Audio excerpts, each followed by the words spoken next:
오늘은 이제 20, 30대 여자분들이 무릎이 아파서 어떻게 병원에 오시게 되는지 웹툰을 보면서 제가 일단 설명을 드릴게요.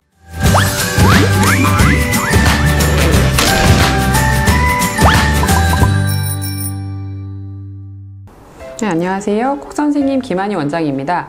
오늘은 이제 20, 30대 여자분들이 무릎이 아파서 올 수 있는 스토리를 조금 얘기해 드릴까 해요. 기본적으로 이제 무릎 관절 질환은 대다수 40, 50대에 시작되는 퇴행성 질환의 전유물로 되어 있지만 실제 이제 저희가 최근에 진료를 좀 보다 보면 20, 30대에 젊은 직장인들의 무릎 통증이 많이 늘어난 거를 볼 수 있습니다.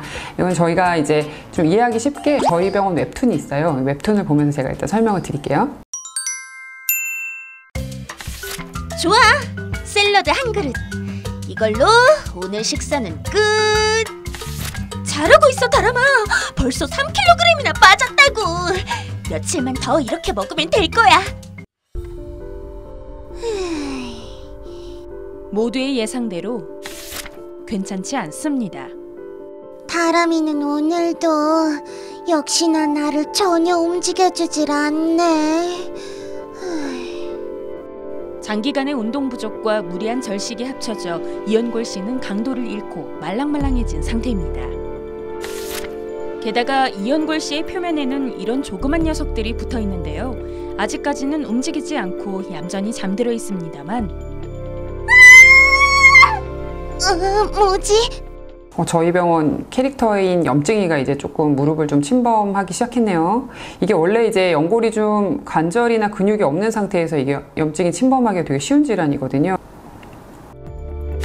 왜 더 이상 안 빠지는 거야? 이렇게 조금밖에 안 먹는데! 때로는 안 되겠어. 극한의 다이어트에 돌입해야겠다. 스피닝은 엄청난 운동 효과를 가지고 있다고 했어. 오늘부터 매일매일 할 거야. 갑자기 스피닝을 하러 가셨어요. 스피닝 원래 하시면 안 되는데 걱정스럽네요. 이게 원래 그 스피닝 같은 경우는 이렇게 갑자기 증상이 있으면 환자분들이 갑자기 이거 운동을 해야겠다는 생각이 좀 드실 때 헬스를 하시거나 스피닝 같은 이런 강한 운동을 좀 처음에 하시게 되면 이거 악화될 수가 있거든요. 이 느낌은 다람이가 운동을 하고 있잖아. 왜 벌써 힘들지? 다람 씨가 운동을 시작한 지 얼마 되지 않았는데 이연골 씨가 벌써 피곤함을 느끼는군요. 이연골 씨가 강도를 잃고 약해져 외부 충격을 흡수하거나 분산시키는 능력이 많이 떨어졌기 때문입니다. 다람아, 갑자기 그렇게 격하게 운동하면 안 돼. 기다려.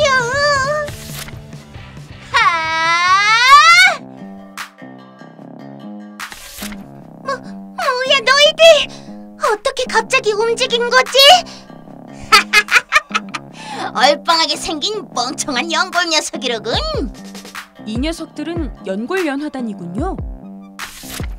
연화단들은 인간의 운동 에너지를 흡수해 자신의 활동 에너지로 삼는 녀석들입니다. 녀석들은 평소에 다람 씨처럼 오랜 절식과 운동 부족 등으로 약해진 연골에 머물죠. 이거 안 될 것 같은데 이제 염증이들이 막 활성화되기 시작하겠네요. 이분이 일단 다이어트를 시작하신 것 같은데 다이어트를 시작한 여자분들이 원래 무릎에 연골연화증이 되게 많아요. 연골연화증 환자분들은 단계적으로 운동하는 게 되게 중요하기 때문에 걷기로 하셨으면 문제 없었을 것 같은데 이게 스피닝을 시작하셔가지고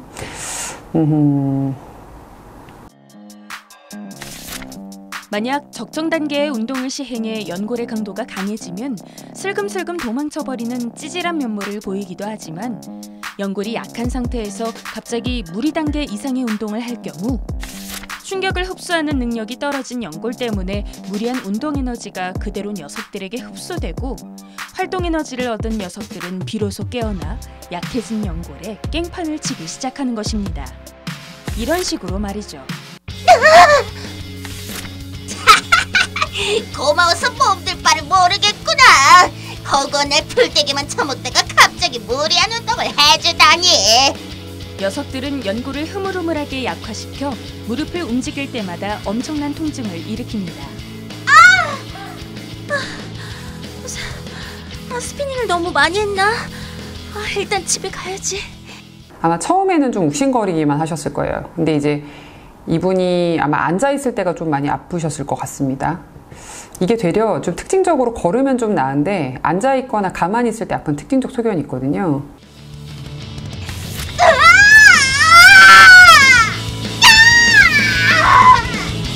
이런 다람쥐에게 연골연화증의 본격적인 증상이 나타나고 있군요.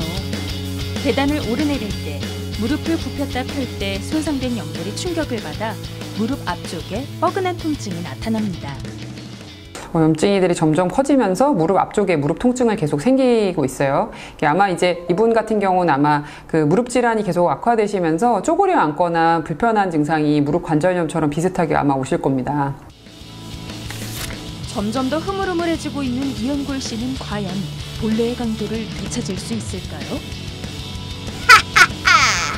역시 이장이 말한 대로 급하게 살을 빼려고 무리하는 인간의 몸에 침투하는 게 가장 쉽고 빠르구나. 맞아, 역시 이장은 똑똑하다니까. 이 인간이 고통에 쓰러질 때까지 우리들이 착실히 괴롭혀주마.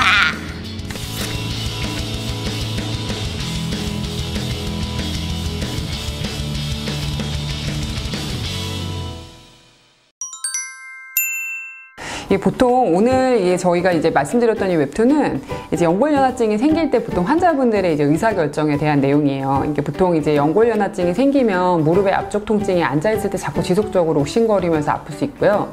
보통 이제 이럴 때 내가 너무 운동이 부족해 라고 생각해서 너무 과격하게 무릎의 관절 상태에 맞지 않는 운동을 선택하시게 되면 보통 이렇게 환자분들이 벤치프레스 하다 스쿼트 같은 거 하시다 많이 오시는 것 같고, 그 다음에 이런 스피닝도 마찬가지 갑자기 무릎 위쪽에 있는 대퇴사두근을 막 쓰면서 하는 운동이기 때문에 이때도 악화되실 수가 있으세요. 실제로 저희 병원에도 이거하고 유사한 사례가 있었었는데 환자분께서 거의 이제 스피닝을 배우시다가 막 쩔뚝거리실 때까지 아파도 꾹 참고 하시다가 쩔뚝거리면서 막 병원에 오셨더라고요. 저희가 그때 초음파 영상을 보니까 무릎에 염증이 이렇게 차서 거의 관절염 환자처럼 거의 막 못 걸어서 쩔뚝쩔뚝 오셨었어요. 이것도 사실 연골연화증의 초기 증상에서 악화될 때 나타나는 증상이었어요. 보통 이런 증상이 있으실 때는 초반에 치료가 별로 어렵지 않거든요. 초반에 일단 연골의 상태를 먼저 병원에 오셔서 모니터를 하세요.